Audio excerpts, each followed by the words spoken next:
ನಾನು CM ಜೊತೆ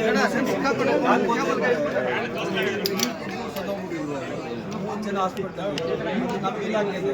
ಅದಕ್ಕೆ ನಾನು ಶಿವರಾಮಯ್ಯ ಸಾಹೇಬರು ಮಾದೇವಪ್ಪಣ್ಣ ವೆಂಕಟೇಶಣ್ಣ ನಾವು 5 ಜನ ಆ ಜಾಗಕ್ಕೆ ಹೋಗ್ಬೇಕಾಗಿತ್ತು. ಅದಕ್ಕೆ ಹೋದರೆ ನನಗೆ ಗೊತ್ತಾಯಿತು ನೀವೆಲ್ಲ ಬಂದಿದ್ದೀವಿ ಆಲ್ರೆಡಿ ಹೇಳಿದ್ದೀವಿ.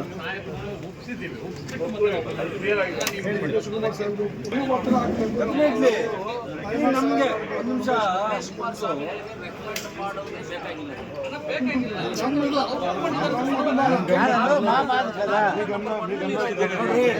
ಕೋಲಾರ ಜಿಲ್ಲೆಯಲ್ಲಿ ನಾನು ಉಸ್ತುವಾರಿ ಮಂತ್ರಿಯಾಗಿ ಮತ್ತು ನಮ್ಮ ಶಾಸಕರುಗಳು ಎಲ್ಲ ಇದ್ದಾರೆ. ನಾವೆಲ್ಲರೂ ಅತ್ಯಂತ ಸಂತೋಷಪೂರ್ವಕವಾಗಿ ರಮೇಶ್ ಕುಮಾರ್ ಸಾಹೇಬರಿಗೇನೆ MLC ಮಾಡಬೇಕು ಅಂತ ಕೇಳ್ತಾರೆ.